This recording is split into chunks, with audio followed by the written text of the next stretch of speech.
Hello guys, कैसे हैं आप सब। आई होप आप सब बहुत अच्छे हैं, मस्त हैं एंड सभी सेफ हैं। जल्दी से आ जाइए एंड स्टार्ट करते हैं आज की क्लास को फटाफट से। और जैसे कि आप सब देख रहे हैं कि यूपी बोर्ड का मॉडल पेपर आज हम लोग डिस्कस करने वाले हैं।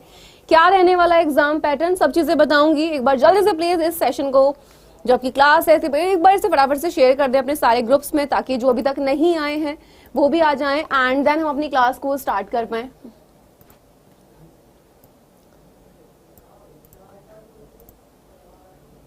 जल्दी से फटाफट से शेयर कर दें, है ना।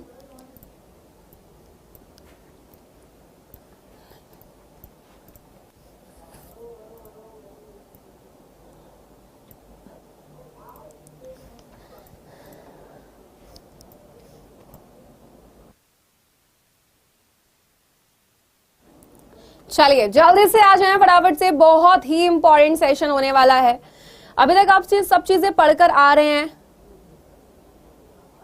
ये जानना बहुत ही ज्यादा जरूरी है। अगर आप तैयारी करे जा रहे हैं और आपको यही नहीं पता है कि आखिर क्या रहने वाला है एग्जाम पैटर्न, तो उसका कोई फायदा नहीं होता है ना। तैयारी तो हम लोग कर ही रहे हैं, हम लोग सभी चैप्टर का वन शॉट कर रहे हैं। चलिए जल्दी से आ जाइए।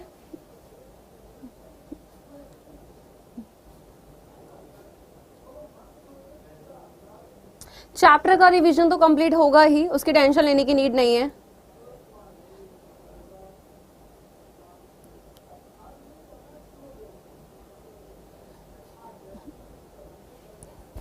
चलिए जल्दी से।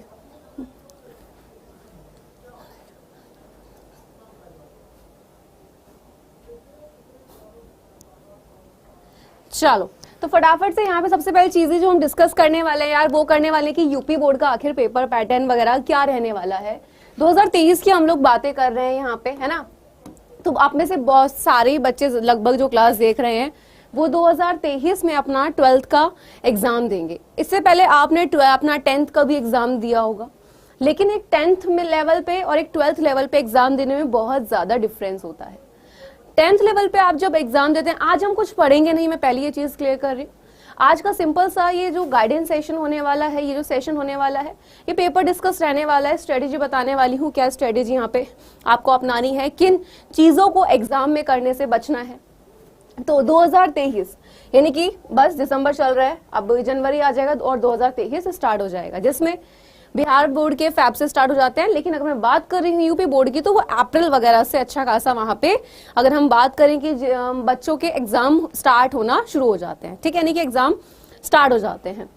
अब 12th का बायोलॉजी का, भाई जब आप 12th में होते हो तो आपके मेन सब्जेक्ट क्या होते हैं, अगर मैं आपसे बात करूं तो यहाँ पे बायो वाले बच्चे की मैं बात करती हूँ। जो बच्चा बायो लेता है, फिजिक्स होता है, केमिस्ट्री होता है एंड बायोलॉजी, ठीक है।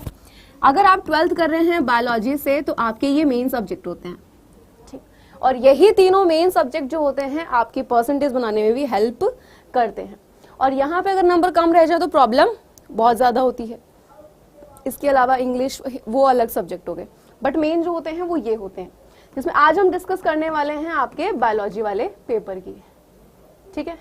बातें नहीं करनी है, सेशन छोटा भी हो सकता है, बड़ा भी जा सकता है, लेकिन आपको ध्यान देना है यहाँ पे कि इंपॉर्टेंट चीज क्या बताई जा रही है, किन चीजों को यहाँ पे बताया गया है कि किस तरीके से आपको चीजें करनी है।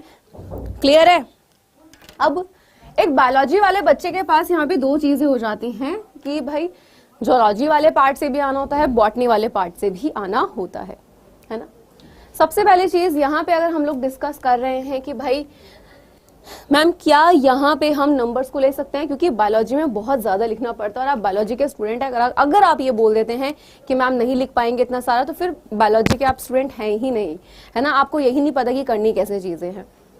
सबसे पहले चीज, जो एग्जाम होता है उसमें अब दो तरीके से पेपर को यहाँ पे देखा जाता है। कैसे देखा जाता है कि आपको बहुत अच्छे से पता है कि आपके वस्तुनिष्ठ भी आने हैं, ठीक। अगर हम एक पेपर को देखते हैं, ओके, वस्तुनिष्ठ होते हैं और वहां पे आपके अति लघु, लघु और दीर्घ, ये सारे आपके जो क्वेश्चंस होते हैं। फिजिक्स केमिस्ट्री में फिर भी ये हो जाता है कि चलो न्यूमेरिकल सॉल्व कर रहे हैं तो बच्चे का इजीली वो कॉपी को भर भी पाता है। एक बोर्ड एग्जाम का सबसे बड़ी चीज ये होती है। आज का सेशन बहुत ही इंपॉर्टेंट रहने वाला है। डायग्राम से लेकर किस तरीके से बनाने है, क्या लेबलिंग करनी है, पेन कौन से यूज करने हैं, वो सब चीज हम लोग डिस्कस करने वाले हैं। पहले ही बता देती हूँ। तो पेपर दो तरीके से हम देखते हैं कि भाई वहां पे ऑब्जेक्टिव में मिलेंगे और आपके सब्जेक्टिव भी, जहां पे आपको very short, short and long, ये तीनों चीजें आपको मिलने वाली होती हैं। अब बात आती है किस तरीके से मैम हम क्वेश्चंस को अटेम्प्ट करके अपने मार्क्स जो होते हैं वो बहुत ही अच्छे से लेकर आ सकते हैं। सबसे पहली चीज आपको जो चीज नोटिस करनी है, अगर आप किसी भी बोर्ड के हो, अगर आप फिलहाल आप अभी देख रहे हो, तो ये आपकी काम की चीज रहने वाली है। याद रखना कि जो आपका यूपी बोर्ड का मॉडल पेपर है हम लोग वो डिस्कस करेंगे। अगर कोई क्वेश्चन कितने मार्क्स का कैसे लिखना है वो तो बताऊंगी, बट अगर आप अदर्स बोर्ड के भी यानी कोई और बोर्ड के हैं, फॉर एग्जांपल आप बिहार के हैं, राजस्थान के हैं, एमपी के हैं, यूपी या फिर इस कहीं के भी हो आप, मैं ये कहती हूँ, तो जो मैं टिप्स बताने वाली हूँ वो सभी बोर्ड्स के लिए ही काम की होने वाली है ना। अब यहाँ पर ऑब्जेक्टिव पे और अति लघु दीर्घ में कौन इंपॉर्टेंट है, डिपेंड करता है कि आपका पेपर पैटर्न क्या है। जैसे मैं यहाँ पे एक चीज बात करती हूँ, जो बिहार बोर्ड के बच्चे होते हैं उनमें जो ऑब्जेक्टिव होते हैं उनका आधे से ज्यादा पेपर ऑब्जेक्टिव का ही होता है ना, 50% उनका ऑब्जेक्टिव ही है। लेकिन अगर मैं बात कर रही हूँ यहाँ पे यूपी की, तो ऑब्जेक्टिव बहुत ही कम है। ठीक है, ऑब्जेक्टिव क्या होते हैं, बहुत ही ज्यादा कम है। और जो हम मॉडल पेपर डिस्कस करने वाले हैं यूपीएमएसपी की साइट पे अभी यही अपलोड है ना, यानी कि उन्होंने अगर यही अपलोड किया है तो सिंपल सी बात है इसी पेपर पैटर्न पे आपका एग्जाम होने वाला होगा। चलिए, तो यूपी का कर रहे हैं तो ऑब्जेक्टिव जो रहने वाले हैं वो यहाँ पे आपके 4 to 5 ऑब्जेक्टिव आते हैं।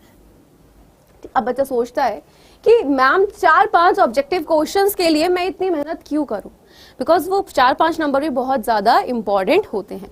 अगर आप उन 4-5 नंबर को भी अच्छे से नहीं करोगे तो याद रखना कि आपको फॉर एग्जाम्पल पेपर में जब आप करते हो तो आपको एक एक नंबर को खींचना बहुत ज्यादा ही जरूरी होता है। क्यों? क्योंकि उस एक एक नंबर का जो फायदा दिखता है वो हमें हमारी परसेंटेज पर दिखता है। जब हमारे टोटल मार्क्स जो आ जाते हैं उसकी जो परसेंटेज आती है वहां पे हमें फर्क दिखाई देता है। ठीक, अब अति लघु, लघु और दीर्घ, ये क्वेश्चंस इतने सारे होते हैं जिसमें से मैं लघु की अगर बात कर रही हूँ और दीर्घ की, कि बच्चे को लगने लगता है कि जो 3 घंटे मैम दिए गए हैं वो 3 घंटे भी कम है। ठीक है, क्योंकि बायोलॉजी में बहुत लिखना पड़ता है एंड आप इस चीज से ये नहीं कर सकते कि मैम हाँ आप गलत कह रही हैं या फिर आप कुछ भी कह रही हैं। क्लियर? ठीक है, अब कुछ बच्चों के मन में सवाल होगा कि क्या मैम आप सिलेबस कंप्लीट यहाँ पे नहीं कराएंगी। तो मैं आपको एक चीज बता रही हूँ, आज का ये जो यूपी बोर्ड का मॉडल पेपर डिस्कशन है, इसका करने का मतलब ही यही क्योंकि बहुत सारे बच्चे हैं जिनको यही नहीं पता है पेपर पैटर्न क्या है ना। और एंड यूपी बोर्ड के जितने भी बच्चे हैं, यूपी का पेपर बहुत डिफिकल्ट आता है अदर्स बोर्ड के मुकाबले। रीजन ये है इस सेशन को करने का, क्योंकि आप बिहार को ले लो, राजस्थान को, एमपी को, यूपी को, सबसे डिफिकल्ट जो पेपर आता है वो यूपी बोर्ड का आता है। यूपी के बाद राजस्थान होता है एंड देन अदर्स बोर्ड हो जाते हैं।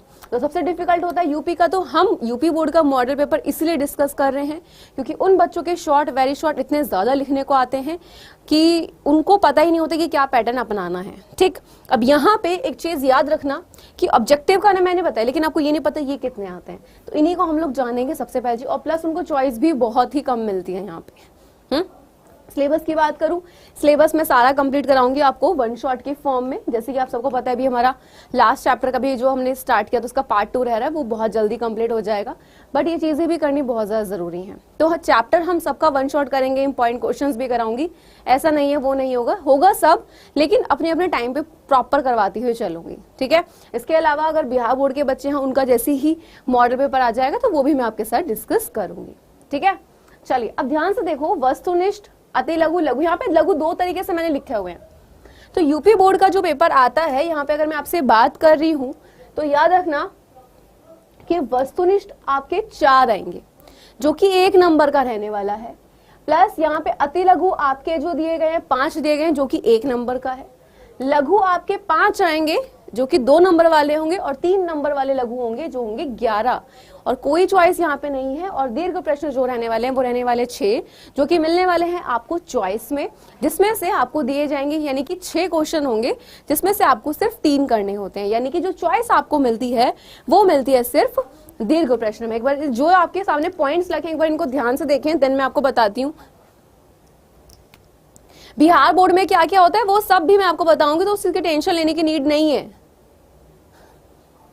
ठीक है, वो चीज भी मैं आपको करवाऊंगी। शायद आपको पता है बेटा, दूसरे बच्चे को नहीं पता हो सकता। आप ये मत सोचिए कि सिर्फ आप अकेले बोर्ड एग्जाम देने जा रहे हैं, हजारों में, यानी कि भैया मैं बात करूं लाखों में बच्चे होते हैं जो पेपर देते हैं बोर्ड एग्जाम का, है ना, हर किसी को नहीं पता होता है। अब यहाँ पे आपका जो पेपर रहने वाला है अगर हम देखते हैं उसको, तो प्रश्न पत्र यानी कि 3 घंटा 15 मिनट दिया जाता है, लेकिन याद रखना कि ये जो 15 मिनट दिए जाते हैं ये सिर्फ पेपर को पढ़ने के होते हैं, है ना। आप में से बहुत सारे बच्चे ओवर कॉन्फिडेंस में हो जाते हैं कि अरे मैम ये तो हमें पता है, अरे ये तो पता है यार क्यों बता रहे हैं, लेकिन वो ओवर कॉन्फिडेंस आपको कब ले डूबेगा आपको पता भी नहीं चलेगा। तो जिस टाइम कोई अगर कोई चीज इंपॉर्टेंट पता लग रही है तो उसको ध्यान रखिएगा। हाँ जी, जो क्लास आपका जो पेपर आएगा वो 3 घंटा 15 मिनट का होगा, और ये 3 घंटे 15 मिनट जो रहने वाले, जिसमें से 15 मिनट आपको पेपर पढ़ने के दिए जाएंगे।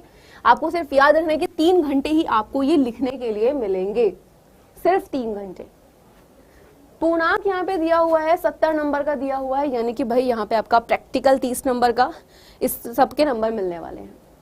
पहले बोल रहे हैं कि प्रारंभ के 15 मिनट परीक्षार्थी को प्रश्न पत्र पढ़ने के लिए निर्धारित है, उन्होंने वहां पर भी लिखा हुआ है। अगर आप एग्जामिनर से बोलेंगे कि मैम 3 घंटा 15 मिनट का टाइम आप पहले ही क्यों ले रहे हो कॉपी, तो वो सीधा बोलेगा कि 15 मिनट पेपर पढ़ने के होते हैं ना कि लिखने के। सभी प्रश्न अनिवार्य, यानी कि कोई चॉइस यहाँ पे आपको नहीं दी जाएगी, सिर्फ लॉन्ग क्वेश्चन के अलावा। आगे आ जाइए, आवश्यकता अनुसार अपनी पुष्टि नामांकित रेखा चित्रों द्वारा, यानी कि सबसे बड़ी चीज यहाँ पे डायरेक्ट उन्होंने नहीं बोला है, उन्होंने इनडायरेक्ट वे में बोला हुआ है बेटा, क्या कि जहां पे वो बोल रहे हैं कि डायग्राम बनाओ, वहां पे तो आपको डायग्राम बनाने ही पड़ेंगे, लेकिन जहां पे उन्होंने बोला है कि डायग्राम को आपको नहीं बनाना है तो वहां पे डायग्राम को बनाने की नीड नहीं होगी। लेकिन कुछ क्वेश्चंस ऐसे होते हैं, फॉर एग्जांपल मैं आपसे यहाँ पे बात करती हूँ प्रकाश संश्लेषण वाले चैप्टर की, ठीक है। अब ये जो चैप्टर आता है जब यहाँ पे, है ना, उच्च पादपों में प्रकाश संश्लेषण, जब हम इस चैप्टर को यहाँ पे अगर मैं बात करूँ, या फिर कोई और भी जो चैप्टर्स होते हैं, ध्यान से सुनना, कहने का मतलब ये है कि जब हम जैसे आपका चाहे गुरु विजन कोई भी हम कोई भी ले रहे, फूल का एग्जाम्पल ले रहे, फॉर एग्जाम्पल फूल वाला जो टॉपिक आता है, अब अगर आप फूल के भागों को बता रहे हो, एक एक पार्ट को एक्सप्लेन कर रहे हो, तो क्या उसका डायग्राम नहीं बनाएगा? उन्होंने दिया कि भाई पुष्प तथा पुष्प के सभी भागों का वर्णन करना है, अब उन्होंने एक्सप्लेन करने को तो बोल दिया। अब क्वेश्चन कितने नंबर का है? 5 नंबर का, तो क्या वहां पे डायग्राम नहीं होगा? बिल्कुल जरूरी होगा भाई। अब उन्होंने बोला है, याद रखना एग्जाम में कभी कभी वो आपको डायरेक्ट बोलेंगे कि आप डायग्राम बना दीजिए, कभी कभी वो आपसे डायरेक्ट नहीं बोलेंगे, वो आपको क्या बोलेंगे, सीधा एक ऐसा क्वेश्चन दे देंगे जहां पे डायग्राम बनना ही बनना है। अगर आप एक फूल को उसके सभी भागों को वर्णन कर रहे हो, एक्सप्लेन कर रहे हो, तो उसके जो डायग्राम है वो भी आपको खुद से बनाकर आना होगा, यानी कि जहां पर डायग्राम की नीड है वहां पर आपको खुद से ही डायग्राम क्या करना होगा भाई, बनाकर आना होगा। क्लियर है? चलिए नेक्स्ट पॉइंट क्या बोल रहे हैं कि सभी प्रश्नों के निर्धारित अंक उनके सम्मुख, यानी कि जो क्वेश्चन जितने नंबर का होगा, फॉर एग्जांपल 1 नंबर का है तो उसके सामने लिखा होगा कि 1 नंबर का है। इससे आपको पता होता है कि भाई आखिर कौन सा क्वेश्चन कितने नंबर का है, आपको कितनी चीजें लिखकर आनी है। आगे आ जाइए। सबसे पहली चीज, जब आपके ऑब्जेक्टिव क्वेश्चन इस तरीके से दिए जाते हैं, प्रॉपर बताऊंगी अब अगर आपका एग्जाम में आ जाता है। मैं वापस बता रही हूँ, आज की क्लास में हम सिर्फ ये देखने वाले हैं नंबर ऑफ क्वेश्चंस क्या रहने वाले हैं, किस क्वेश्चन को किस तरीके से अटेम्प्ट करना है, क्या गलती करने से बचना है एग्जाम में, किस तरीके के कलर पेन वगैरह आपको यूज करने। जैसे फर्स्ट क्वेश्चन यहाँ पे दिया गया है, क्या दिया गया है कि अगर हम देखें तो यहाँ पे ऑब्जेक्टिव क्वेश्चन है, ठीक है। यूपी बोर्ड के एग्जाम कब से है ये तो मैं आपको बता ही दूंगी। क्लियर है? ओके है? यहां तक चीज क्लियर है?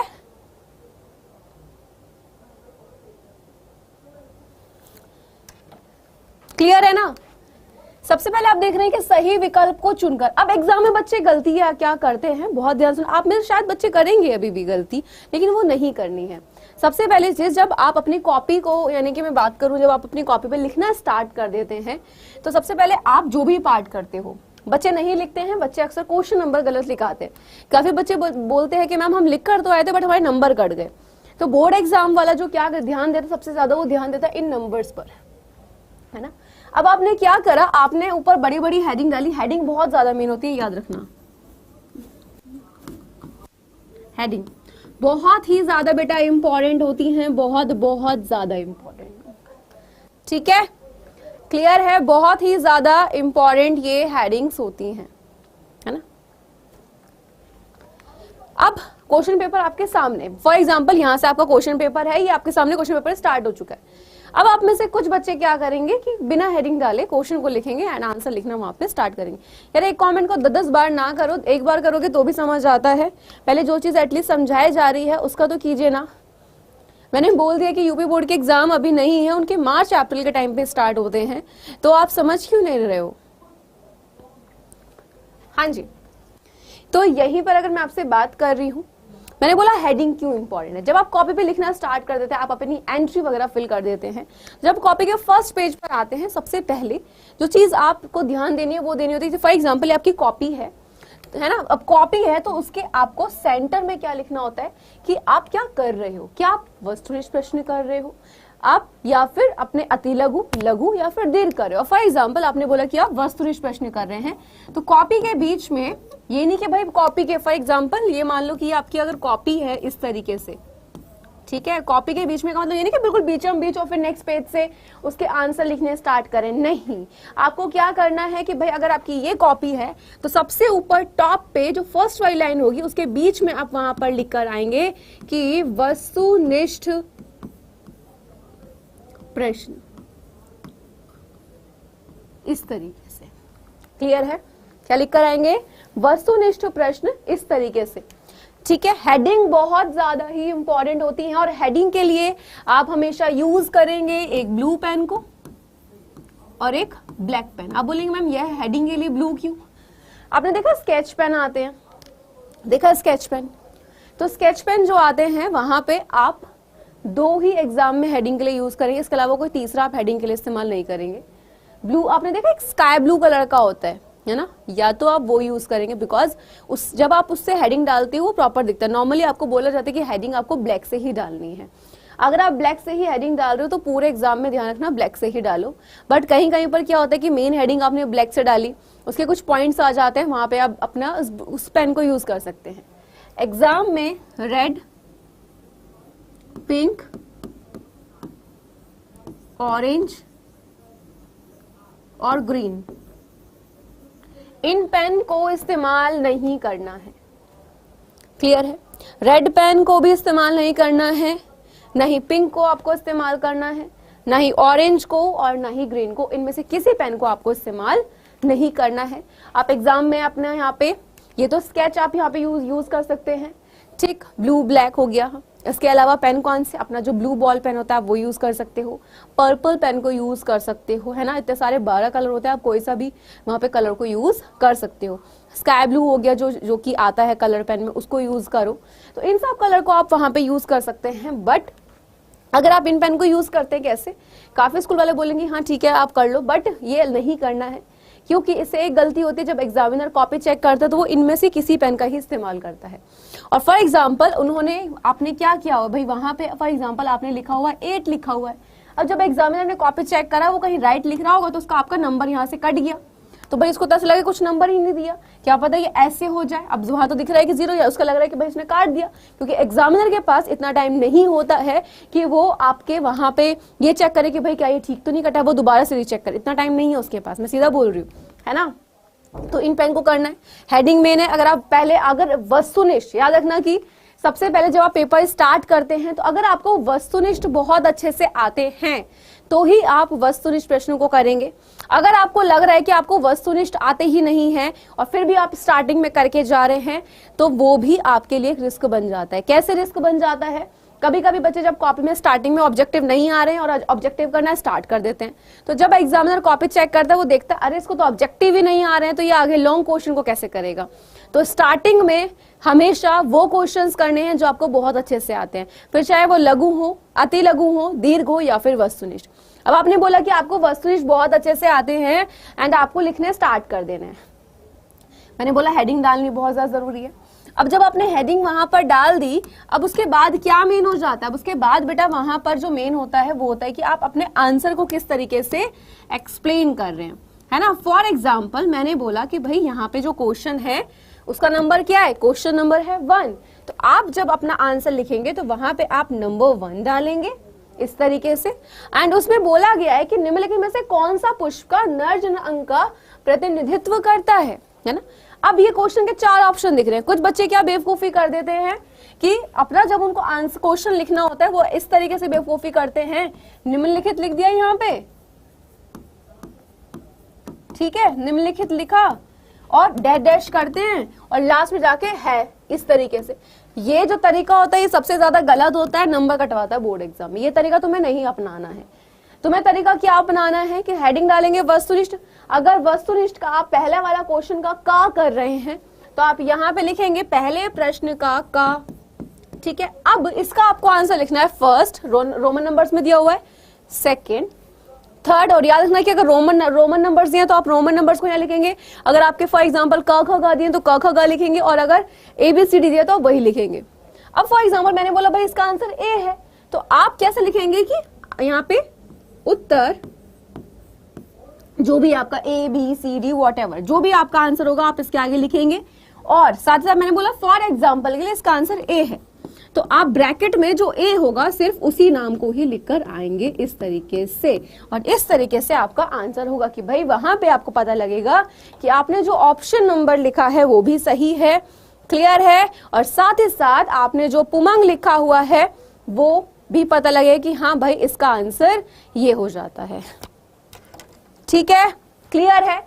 अब फॉर एग्जाम्पल आप फर्स्ट का ही कौन सा करने वाले हैं, ख करने वाले हैं, तो आपने क्या लिखा वहां पे फर्स्ट का खा, क्योंकि अब आप फर्स्ट बार बार नहीं लिखेंगे बिकॉज आपने बता दिया है कि वस्तुनिष्ठ प्रश्न आप कर रहे हैं, यानी कि पहले प्रश्न से स्टार्ट करें इसका क वाले का, आपने का लिखा।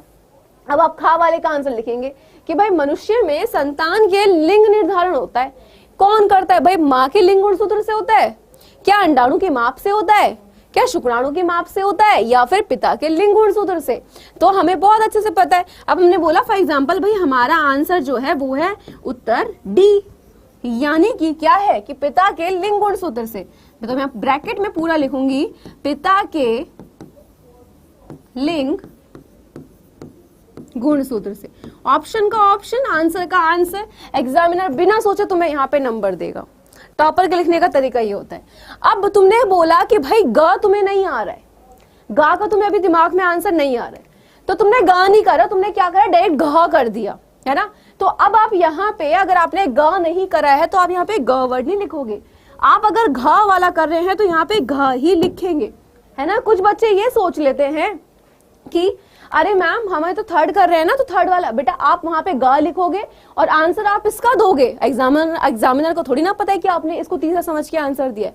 तो जो भी कहने का मतलब क्या है कि जो भी आप कर रहे होंगे क ख ग, फर्स्ट का कर रहे हो तो का लिखो, फर्स्ट का घ का आंसर दे रहे हो तो घ का ही आपको लिखना होगा। और अगर आपने अब कहा कि भाई आपके दिमाग में आ गया, अब आप बाद में गा कर सकते हो। यानी कि आपको जो ध्यान रखना है, इन सीक्वेंस का बहुत ज्यादा ध्यान रखना है। अगर आपको सारे आते हैं तो सीक्वेंस में लिखो, यानी कि अगर आपको नहीं आ रहा है कोई भी एक ऑब्जेक्टिव भी अगर नहीं आ रहा है, स्टार्टिंग में करने की नीड नहीं है, नंबर कट जाएंगे, ठीक है। प्लस आपका पॉइंट क्या है कि भाई यहाँ पर ये सब चीजें करने के बाद में इनका ध्यान रखना है कि अगर ख के बाद आपको घ करना है, ग नहीं आते तो आप घ लिखेंगे इस तरीके से। तो ऑब्जेक्टिव तो आई थिंक क्लियर हो गए हैं। इनको पूरा लिखने को क्यों मना कर रही हूँ, क्योंकि अगर आप इसको पूरा लिखने बैठेंगे आपका आंसर गलत, यानी कि भाई आपका जो आंसर है एक तो लिखने में टाइम लगेगा, प्लस इस क्वेश्चन को उतारते हुए आप रह जाओगे। कुछ जो क्वेश्चंस होते हैं वो बहुत ज्यादा लंबे हो जाते हैं। मैंने बोला कि ये तरीका तो बिल्कुल गलत होता है, ये तरीका तो नहीं अपनाना है। ये आप हिंदी में अपनाते हैं तरीका जब आप हिंदी का एग्जाम आता है, लेकिन बायोलॉजी के एग्जाम में ये तरीका अपनाना पूरे तरीके से गलत है, ठीक है। तो ऑब्जेक्टिव आपको समझ आ गई किस तरीके से करना है। जल्दी से एक बार फटाफट से यस और नो बोल दो। हाँ जी, सिलेबस बेटा आपके एग्जाम से पहले जो सिलेबस है वो कंप्लीट हो जाएगा, क्लियर है। तो अगर हम देखें यहाँ पे यूपी बोर्ड में इस बार जो आ रहे हैं, भाई यूपी बोर्ड में आ रहे हैं 4 ऑब्जेक्टिव उन्होंने दिए हुए हैं, ठीक है। 4 ऑब्जेक्टिव, ज्यादा 4 से 5 वो कर दे शायद, है ना। और ये कितने नंबर का है, 1 नंबर का, यानी कि भाई ये तो हमारे लिए बहुत ज्यादा इंपॉर्टेंट है। हम अपने एक एक नंबर के लिए लड़ेंगे क्योंकि हमारा एक एक नंबर ही बहुत ज्यादा इंपॉर्टेंट है, हम यहाँ पे मिस कर ही नहीं सकते हैं, है ना। अब आगे, अब आ जाते हैं अति लघु। आप देख रहे हो कि अति लघु में कोई चॉइस यहाँ पे नहीं दी है, है ना। और याद रखना कि जैसे यहाँ पे अब नंबर 2 लिखा है, नंबर 1 पर क्या थे आपके वस्तुनिष्ठ, तो उन्होंने क्या लिखा था, पहले नंबर का का करो, तो का लिखा आपने पहले का। अब यहाँ पे आप अगर क्या करने वाले हो, अति लघु उत्तरीय प्रश्न है और वापस आपकी कॉपी इस तरीके से बनी हुई है, ठीक है। जब आपके अति लघु कंप्लीट हो गए, अब आप वहां पे लिखेंगे क्या, बीच में यानी जो कॉपी होगी उसके बीच में क्या लिखेंगे, इस तरीके से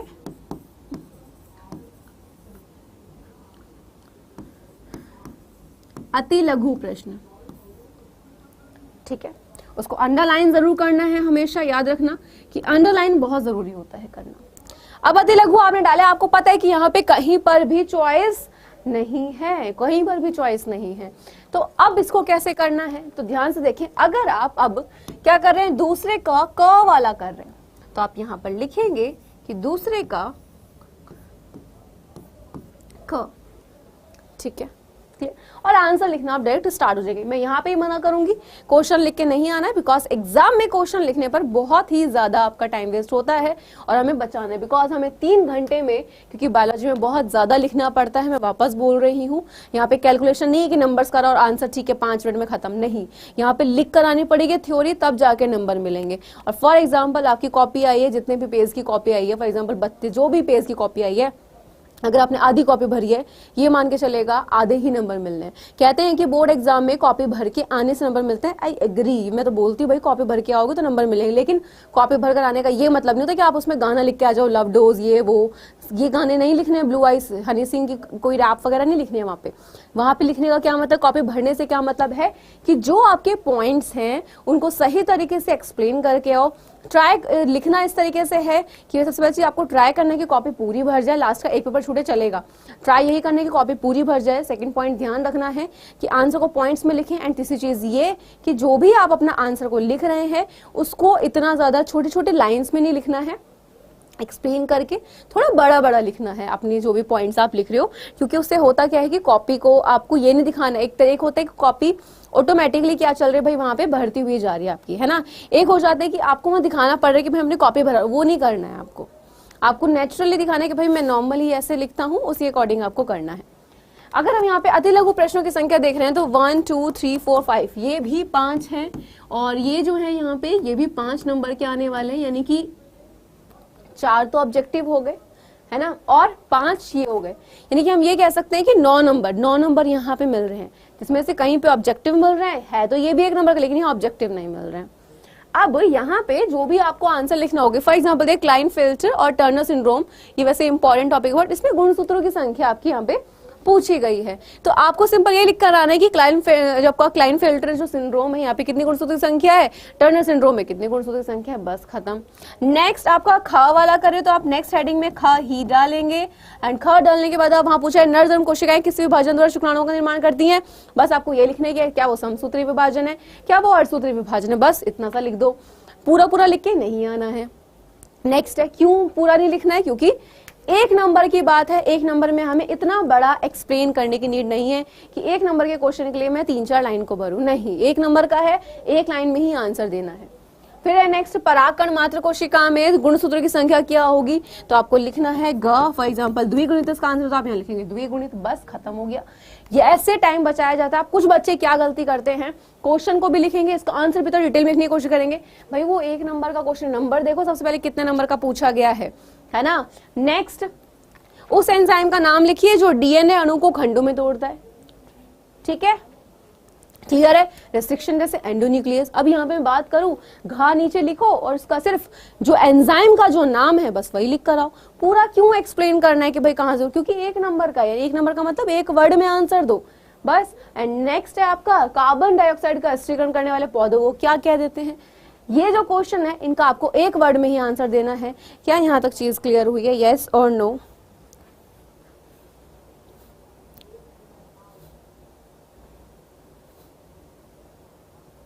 हाँ जी,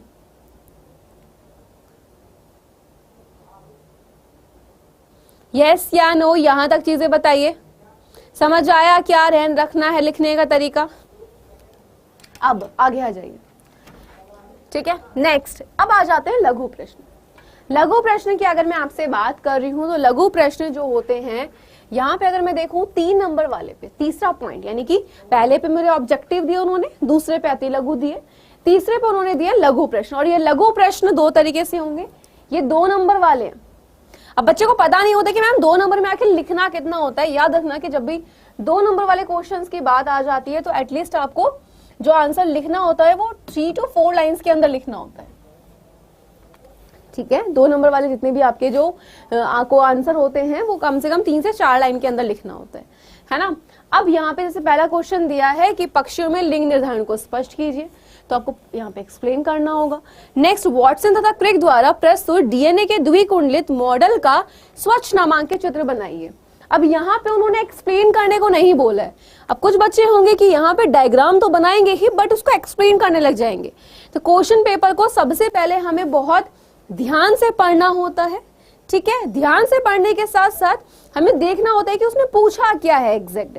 अब जैसे ये देखो, ये क्वेश्चन बहुत सही है कि वॉटसन तथा क्रिक द्वारा प्रस्तुत डीएनए के द्विकुंडलित, पढ़ाया है मैंने तुम्हें। इसके मॉडल पेपर का आपको क्या बनाना है, एक डायग्राम बनाना है। क्या उन्होंने कहीं पर लिखा है कि एक्सप्लेन करो, नहीं लिखा।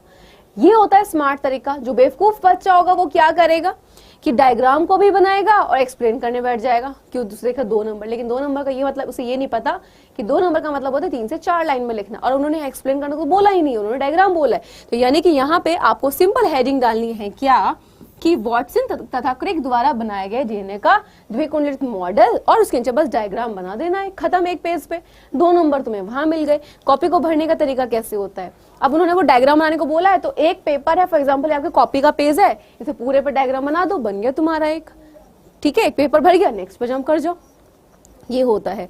अब यहाँ पर याद रखना कि डायग्राम को बनाना इंपॉर्टेंट है, ठीक है। डायग्राम यानी कि जो भी आप चित्र बना रहे हो वो बहुत ज्यादा इंपॉर्टेंट है। और उसके जो लेबलिंग है, यानी कि जितने भी आप नाम लिख रहे हैं, लेबलिंग क्या होती है कि जो भी हम डायग्राम लिखते बनाते हैं, डायग्राम बनाने के साथ साथ उसके जो नाम लिखे जाते हैं वो लेबलिंग होती है।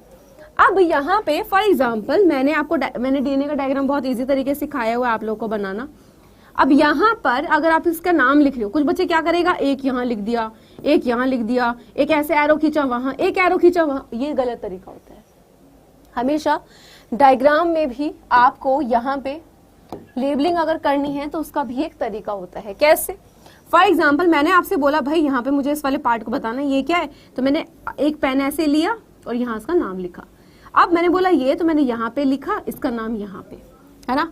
अब इधर तो मुझे जगह ही नहीं है नाम लिखने की, अब क्या करना है, तो फॉर एग्जाम्पल यहाँ पे आपको कुछ बताना है तो आपने इस एरो को लिया, ऐसे लिया और यहाँ पे लिखा। फिर यहाँ पे कोई पार्ट बताना है, ऐसे लिया, इसके यानी कि एक सीरीज में लिखना है, एक के नीचे एक नाम को लिखना है। ये नहीं कि एक उस कोने में, एक इधर कोने में, एक नीचे, एक ऊपर, ऐसे नाम नहीं लिखने हैं। नाम को हमेशा एक के नीचे एक करके लिखना है। डायग्राम की बात आती है यहाँ पे कलर की। क्या मैम यहाँ पे कलर यानी कि रंग करने होते हैं, है ना। बात आई क्या मैम यहाँ पे रंग यानी कि कलर करने होते हैं। तो यहाँ पे सबसे पहली चीज, अगर मैं रंग की बात कर रही हूँ तो यहाँ पे कलर आपको देखो करने पड़ेंगे। अब कुछ बच्चे होते हैं जिनके पास टाइम ही नहीं होता है, एंड अगर आप पेंसिल से ही बहुत सुंदर बनाकर आ जाते हैं डायग्राम तो बहुत सही है। बट मैं यही सजेस्ट करूंगी, सबसे पहले अगर आपको देखो, अगर आपका बहुत ज्यादा स्ट्रॉन्ग है कि भाई आप डायरेक्ट अपने पेन से बना सकते हैं, आपको जरूरत ही नहीं है पेंसिल उठाने की, तो आप डायरेक्ट पेन पकड़ो और अपना बनाना स्टार्ट कर जाओ। लेकिन याद रखना शर्त ये होनी चाहिए, अगर आप डायरेक्ट पेन से या स्केच पेन से ब्लैक से अपना डायग्राम बना रहे हैं तो वो जो डायग्राम आप बनाएंगे वो ऐसा होना चाहिए कि क्योंकि अगर हल्का सा भी आपने गलत किया आप उसे मिटा नहीं सकते, और वहीं से उसे स्केच से ठीक करने की कोशिश की तो आप शायद अपने नंबर गवा सकते हैं। तो रिस्क तो बिल्कुल नहीं लेना है बोर्ड एग्जाम में। अगर आपको अपने ऊपर 100% कॉन्फिडेंस है कि आप कर सकते हैं तो ही आप कर आए। अब सेकंड चीज क्या है कि भाई यहाँ पे रंग कैसे करने हैं। रंग के लिए हमेशा मैं आपको सजेस्ट करती हूँ पेंसिल कलर, ठीक है। कौन से कलर बेटा, पेंसिल कलर। पेंसिल कलर क्यों बोल रही हूँ, क्योंकि जब आप मोम के कलर यूज करते हो उसके आप स्केच नहीं कर सकते, है ना, वो बहुत गंदे लगते हैं। वाटर कलर तो बिल्कुल यूज ही नहीं कर सकते क्योंकि ड्राइंग का पेपर नहीं है आपका। पेंसिल कलर जो होते हैं बहुत लाइट चलते हैं, और हमेशा कुछ बच्चे पेंसिल कलर को ना बहुत दबाकर लिखते हैं, इस तरीके से नहीं करना है। इवन पेंसिल कलर किया जब आप एग्जाम में अपना आंसर को भी लिख रहे हो, चाहे आप ब्लू पेन का इस्तेमाल कर रहे हैं, चाहे आप ब्लैक पेन का इस्तेमाल कर रहे हैं, तो भी आप वहां पर दबा कर, यानी कि एकदम एक आप प्रेशर के, फॉर एग्जांपल ये कॉपी आप बहुत, कुछ बच्चे बहुत प्रेशर के साथ लिखते हैं ऐसे पेन को दबा दबा के, वो नहीं करना है। बहुत हल्के हाथ से लिखो, इतना भी हल्के हाथ से मत लिखो कि हल्का ही रहे, नहीं, नॉर्मल लिखो, ताकि जब आप लिखें वहां पर तो वो जो आप लिख रहे हो वो उसी पेज तक छपे, क्योंकि जब आप अगर ऐसा करते हो तो वो उसी पेज तक रहेगा। लेकिन अगर आप बहुत ही प्रेशर के साथ दबा के लिख रहे हो अपने हाथों को कॉपी के ऊपर तो वो पीछे छप जाता है, और जब आप पीछे करते हो तो वो सारा दिख रहा होता है ना। और वहीं पे उसके ऊपर लिखते हो, यानी कि दोनों पेजों में से किसी चीज का कोई क्लियर नहीं दिखता है, तो वहां पे एग्जामिनर नंबर काट लेते हैं। क्लियर? पेंसिल कलर को हमेशा करना है। अब एग्जाम में होता ही है कि हम स्केच बहुत भर कर लेके जाते हैं, लेकिन हमारे पास करने का टाइम नहीं होता स्केच को, तो आप हमेशा ट्राई कीजिए ब्लैक स्केच आपको 2 रखने हैं अपने पास, कभी एक गलती से अगर खराब हो जाए तो आप दूसरे का इस्तेमाल कर पाओ, है ना। स्केच पेन को आप हमेशा आउटलाइन के लिए, देखो डायग्राम बनाया, फॉर एग्जांपल आपने एक फूल का चित्र बनाया, कलर बहुत लाइट, कलर बहुत हल्के करने हैं, डार्क कलर नहीं करने हैं। और 12th के बच्चे को कलर करने से एग्जाम में कोई मना नहीं करता है। नॉर्मली बोला जाता है कि भाई बोर्ड एग्जाम में कलर नहीं करने हैं, देखो 10th के तक फिर भी सोच सकते हैं, बट आप 12th के स्टूडेंट हैं एंड आपका सब्जेक्ट ही बायोलॉजी जो है वो मेन है, ठीक है, यही आपका मेन सब्जेक्ट है, तो एग्जाम में आपको कलर करने के लिए अलाउ किया जाता है, लेकिन कलर हल्के करने हैं, बिकॉज जब बहुत ज्यादा हम डार्क कलर कर देते हैं वो डायग्राम देखने में ही नहीं सुंदर लगता है, ठीक है। तो कलर बहुत हल्के करने हैं, साथ ही साथ जब कलर आप कर दे उसके बाद स्केच करना, तो सबसे पहले आप पेंसिल से डायग्राम बनाएं, देन उसमें हल्के हाथ से फटाफट से लाइट कलर करें एंड देन आउटलाइन करनी है, क्योंकि अगर आप आउटलाइन पहले कर देते हैं तो जब आप पेंसिल से कलर फिल करते हैं तो वो स्केच से वहां से पेपर फटना स्टार्ट हो जाता है, तो वो हमें नहीं करवाना है, ठीक है। अब जो 2 नंबर वाले हैं मैंने आपसे बोला है, इसमें 3 to 4 लाइन के अंदर आपको अपना आंसर लिखना है ना। तो यहाँ पे सिर्फ डायग्राम बोला, वहां डायग्राम ना एक्सप्लेन करने की नीड नहीं है। अब यहाँ हेडिंग्स हमेशा बहुत ज्यादा मैंने आप फॉर एग्जांपल यहाँ बोला गया कि प्रतिरक्षा क्या है। अब कुछ बच्चे क्या करेंगे, जब एग्जाम में ये क्वेश्चन आ जाएगा प्रतिरक्षा क्या है, तो वो लिखेंगे सीधा वहां पे उत्तर और इस तरीके से डेफिनेशन को लिखना स्टार्ट कर देंगे। नहीं भाई, सबसे पहले जिस भी, फॉर एग्जाम्पल आपका क्वेश्चन नंबर ग है, तो आप यहाँ लिखेंगे ग, लिखेंगे उत्तर, और क्या है टॉपिक, प्रतिरक्षा का पूछा गया, तो हेडिंग तो डालो वहां पे एटलीस्ट प्रतिरक्षा, ब्लैक से आप इस तरीके से हेडिंग डालेंगे, उसको अंडरलाइन करेंगे, डबल अंडरलाइन करना है ताकि और अच्छे नंबर मिले, एंड देन वहां पर आप करना स्टार्ट कर देंगे। बिकॉज जब एग्जामिनर आपकी कॉपी चेक करेगा तो वो देखेगा कि हाँ भाई इसने लघु का गा करा है और प्रतिरक्षा वाला करा है, तो भाई वो सीधा आपको नंबर देगा वहां पे, और ये आप आराम से 3 लाइन के अंदर अपना एक्सप्लेन कर सकते हैं। क्लियर है? क्या यहाँ पे किसी को कोई भी प्रॉब्लम आ रही है? हाँ जी, किसी को कोई प्रॉब्लम?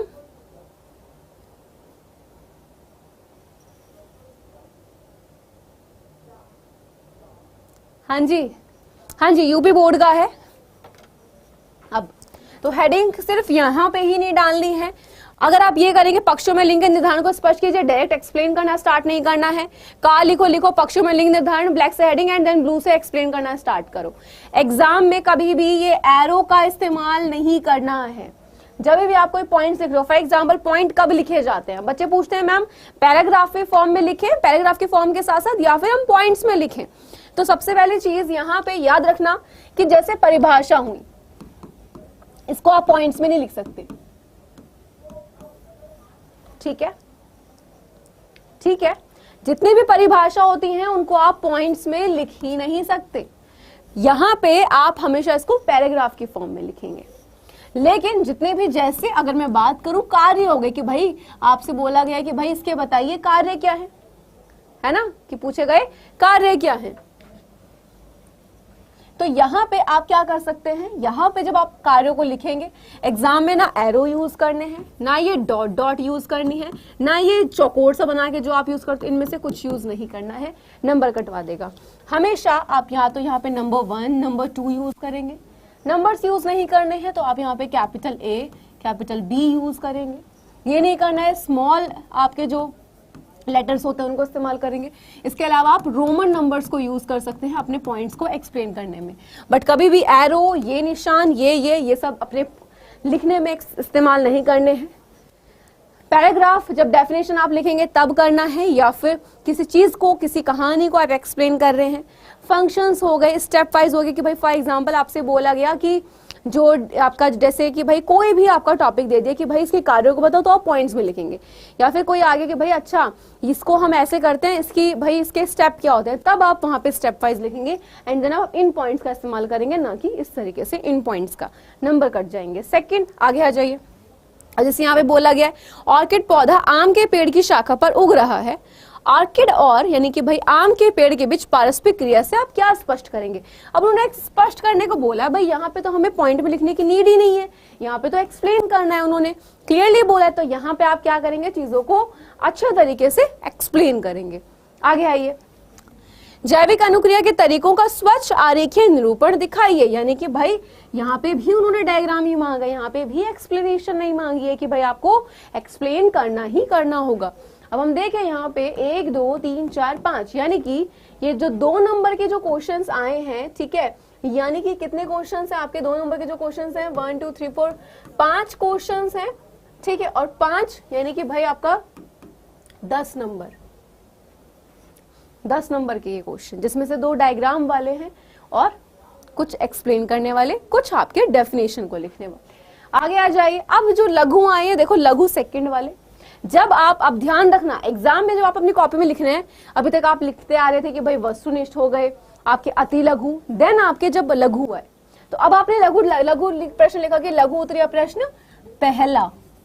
अब जब आप इनको एक्सप्लेन करेंगे तो आप लिखेंगे लघु उत्तरीय प्रश्न दूसरा, और इसका का डालेंगे, देखो का ही लिखा है तो आप यहां लिखेंगे चौथे का एंड एक्सप्लेन करना स्टार्ट करेंगे हेडिंग डाल के। हेडिंग बहुत इंपॉर्टेंट है, अगर आपको नंबर लेने एग्जाम में हेडिंग डालनी होगी। क्या है, लघु बीजाणुधानी और गुरु बीजाणुधानी के बीच, बहुत ही इंपॉर्टेंट है। अब यहाँ पे बोला गया है कोई 3 अंतर को आपको स्पष्ट करना है, ठीक है, डायग्राम बनाना नहीं है, उन्होंने कोई नहीं बोला कि डायग्राम बनाओ। एंड अब यहाँ पे अगर यही क्वेश्चन लॉन्ग में होता तो हम डायग्राम बना कर आते। देखो लघु बीजाणुधानी का अपने आप में डायग्राम है, गुरु बीजाणुधानी का अपने आप में डायग्राम है, लेकिन हमें यह ध्यान रखना है क्वेश्चन पूछा कितने नंबर में गया है। यहाँ पे जो क्वेश्चन पूछा गया है वो 3 नंबर में पूछा गया है ना, और 3 नंबर में क्वेश्चन पूछने का मतलब ये हो जाता है कि भाई उन्होंने बोला है 3 अंतर लिखो, यानी कि डायग्राम तो बनाना ही नहीं है। अगर यहाँ लॉन्ग में आता 5 नंबर में तो हम डायग्राम बनाने की सोचते। अब यानी कि 1 अंतर लिखोगे तो 1 नंबर मिलेगा, 2 लिखोगे तो 2, और तीनों के तीनों लिख दोगे तो तुम तीनों नंबर यहाँ से खींच कर लेके जा सकते हो, ठीक है। अब अंतर को कैसे लिखना होता है, बच्चे क्या करते हैं अंतर लिखने के लिए, वो पैराग्राफ के फॉर्म में नहीं, हमेशा जब भी पूछा जाए कि लघु बीजा, यानी कि सिर्फ इसी में नहीं कोई और क्वेश्चन का भी अंतर पूछा जाता है तो आपको लिखना होता है क्या, कि जब आप फॉर एग्जांपल इस 4th का कर रहे हो, अब आपको लिखना है यहाँ पे अंतर, तो सबसे पहले हेडिंग जो आपकी जानी चाहिए, जिसमें अंतर पूछा गया है वो आपकी हेडिंग जानी चाहिए, है ना। यहाँ पूछा गया है लघु बीजाणुधानी और गुरु बीजाणुधानी, ठीक है, में अंतर।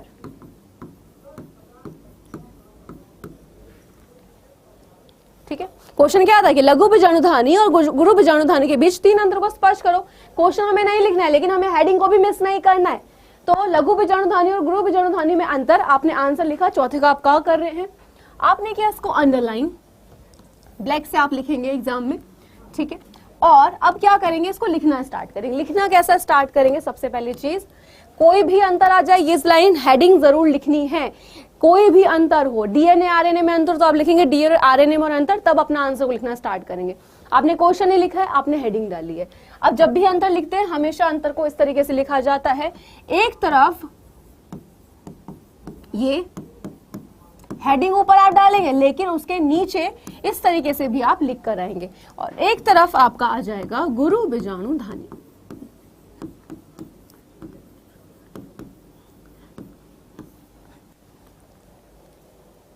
ठीक है, तो इधर लघु बीजाणुधानी और इधर गुरु बीजाणुधानी, इन दोनों में आपने हेडिंग डाल दी गुरु बीजाणुधानी और लघु बीजाणुधानी में अंतर, और आपने लिख दिया एक तरफ लघु बीजाणुधानी, एक तरफ गुरु। अब यहाँ पे आपको आंसर लिखना है, तो आप इसका पहला पॉइंट अपना लिखिए, इसका पहला पॉइंट लिख रहे हैं तो इसका पहला पॉइंट लिख दीजिए।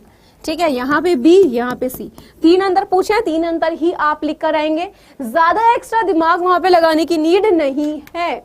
ठीक है, क्लियर है, ठीक है।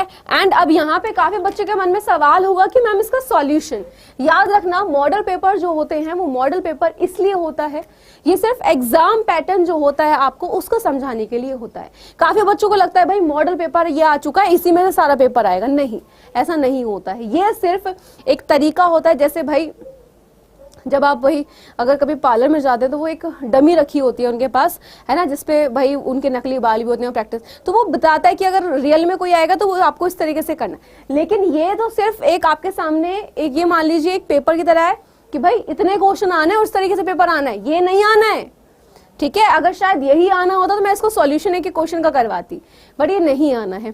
जो क्वेश्चन आने होंगे मैं उसका अलग से एक न्यू आपका मॉडल पेपर खुद से मैं बनाऊंगी इंपॉर्टेंट क्वेश्चन का, एंड देन उसको एक्सप्लेन करेंगे। बट अगर आप चाहते हो कि मैम इसको भी एक बार एक्सप्लेन कर देंगे तो हम इसको एक्सप्लेन भी कर लेंगे बाद में, कोई टेंशन की नीड नहीं है, ठीक है।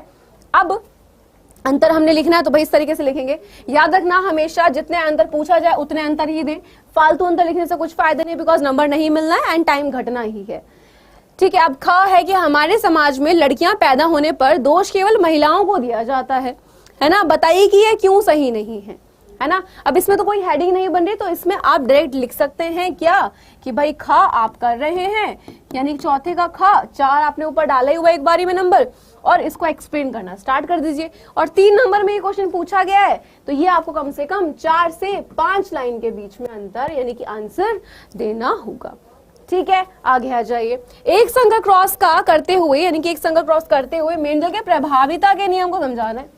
उन्होंने डायरेक्ट बोला है कि आपको क्रॉस भी करके दिखाना है और आपको इसकी व्याख्या भी करनी है, एक्सप्लेन भी करनी है, यानी कि आप इसको किस तरीके से करेंगे। अंतर आप ऐसे ही करके आएंगे, इसके अलावा अंतर को पैराग्राफ के फॉर्म में नहीं लिखेंगे, नंबर नहीं मिलेंगे, ठीक है। अब ध्यान से देखें, इस तरीके जब क्वेश्चन आधा में बोला कि एक संख्या क्रॉस का प्रयोग करते हुए, यानी कि आपको क्रॉस करके भी दिखाना, और बोला प्रभाविता के नियम को एक्सप्लेन, तो सबसे पहले आप जब वहां पे इस तरीके से हेडिंग डाल देंगे ग करके, तो वहां पे आप हेडिंग डालेंगे, यहाँ पे आपकी हेडिंग बन रही है क्या, प्रभाविता का नियम,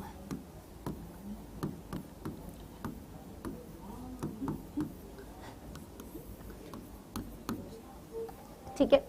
इस तरीके से हेडिंग डालने के बाद अब आप इसको एक्सप्लेन करना स्टार्ट करेंगे। भाई मेन डालने प्रभाविता का नियम क्या होता है कि भाई जो प्रभावी होता है वो अप्रभावी पर हमेशा भारी होता है, इस तरीके से आपको पॉइंट्स बनाकर लिख कर आने अपने। एंड जब लिख देंगे तो जब आप इसका एग्जाम्पल लिखेंगे तो आप एग्जाम्पल, याद रखना जितनी भी हेडिंग जाएंगी ब्लैक से जाएंगी, उदाहरण इस तरीके से लिखेंगे और लिख देंगे एग्जाम्पल क्या था, शुद्ध लंबे व शुद्ध बोने पौधे के मध्य क्रॉस, एंड देन जो निकल कर आएगा वहां पे आप प्रॉपर चेकर बोर्ड बना के अपना आंसर इस तरीके से वहां पे दिखाएंगे करके, ठीक है। क्योंकि क्यों बोल रही हूं ऐसा, क्योंकि 3 नंबर का क्वेश्चन है, 1 नंबर जो यानी कि याद रखना कि यहाँ पे 1 नंबर आपका इस क्रॉस को करने का वो दे रहे हैं, 2 नंबर जो आप वहां पे एक्सप्लेन करने हैं।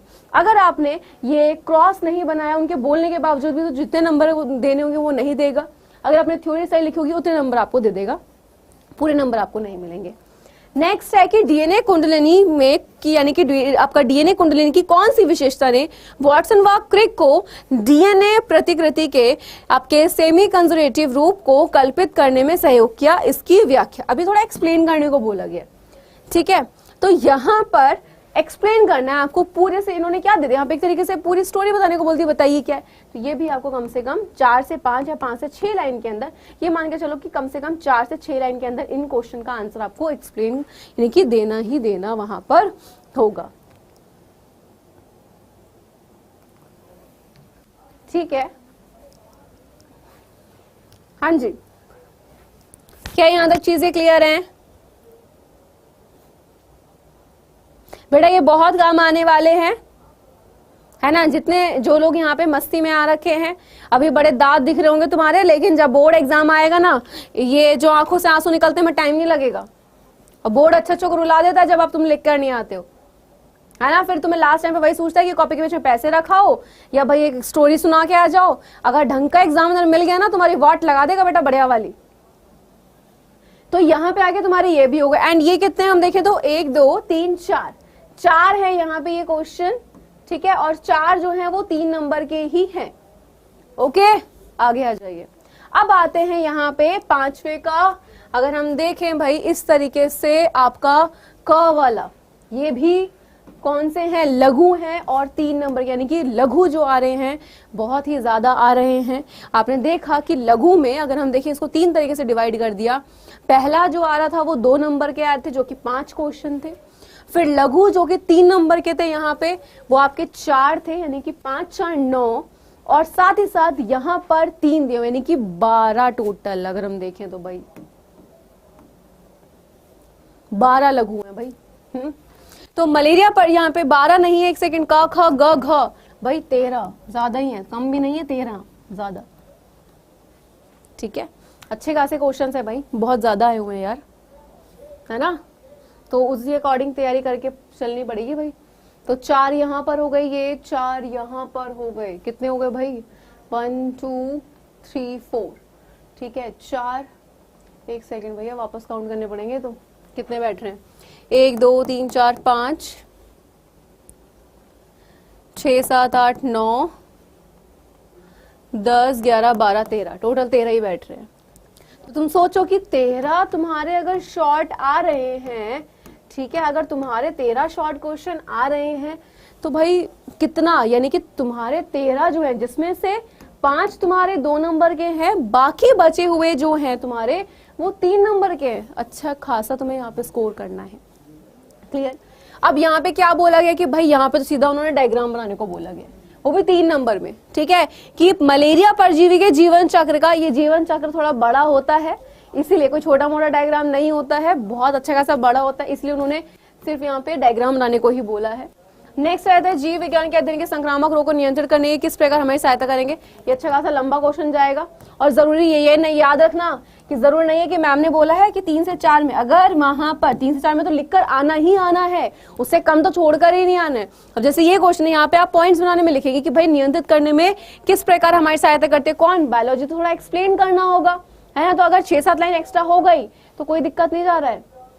ठीक, जैव उर्वरक किस प्रकार से मृदा की उर्वरता को बढ़ाते हैं, आपका बैक्यूलोवायरसिस क्या है, तो ये सब लिखने होंगे, एक्सप्लेन करने वाले हैं, कहीं पर डायग्राम भी आएंगे। अब कभी कभी क्या होता है कि कुछ क्वेश्चंस ऐसे होते हैं कि हमें नहीं आते एग्जाम में। फॉर एग्जाम्पल कोई एक आधा क्वेश्चन ऐसा बन गया कि एग्जाम में आपको आ ही नहीं रहा है, अब उस कंडीशन में हम क्या कर सकते जब हमें एग्जाम में नहीं आएगा। तो याद रखना, अगर एग्जाम में कोई क्वेश्चन नहीं आ रहा होता है तो हम करते क्या है कि उस टाइम पे हम लोग, याद रखना कि उस टाइम पे हम लोग क्या करते हैं कि चाहे आपको उसकी 2 लाइन आती हो, कुछ भी पता है उसके बारे में, फॉर एग्जाम्पल जैव उर्वरक आया यहाँ पे, अब जो जैव उर्वरक है, जैव उर्वरक का आपको कुछ नहीं पता था। मैं क्या कह रही हूँ, मैंने कहा कि भाई जैव उर्वरक का आपको कुछ नहीं पता था वहां पे। अब वहीं पे आपने कहा कुछ तो आता होगा कि कहाँ इस्तेमाल, कुछ तो पता होगा दिमाग में, तो खाली छोड़ के आने से अच्छा है, उस क्वेश्चन को छोड़ के आने से अच्छा है कुछ उसके बारे में पॉइंट्स लिखा हो। कभी भी क्वेश्चन को छोड़कर नहीं आना है, चाहे आता हो या ना आता हो, नहीं आता कुछ भी लिख के आओ, उससे रिलेटेड लिख के आओ, लेकिन लिख कर आओ, कभी भी कॉपी को खाली नहीं छोड़ना है। अब आ जाते हैं 6 नंबर पे, और यहाँ पर आ जाते हैं आपके सीधा कौन से क्वेश्चंस भाई आपके, अगर हम देखें, हाँ जी भाई ये भी आपके एक तरीके से यहाँ पर शॉर्ट ही है भाई। शॉर्ट वो 13 थे, 13 14 15 16 17, टोटल 17 हो गए, टोटल 17 शॉर्ट क्वेश्चन, और कहीं पर भी चॉइस नहीं है गाइस, कहीं पर भी चॉइस नहीं है। 3 नंबर का क्वेश्चन है ये भी। अगर उन्होंने बोला है कि निम्नलिखित पर टिप्पणी को, पहला पीसीआर एक्सप्लेन करना पड़ेगा, प्रतिबंध एंजाइम अलग अलग हेडिंग डालकर आपको एक्सप्लेन करने होंगे। खा क्वेश्चन, जैव प्रौद्योगिकी का कृषि क्षेत्र में क्या उपयोग है, आपका है परजीवी जंतु से आप क्या समझते हैं। नेक्स्ट क्वेश्चन यहाँ पर आगे कौन सा है भाई, अंतर का,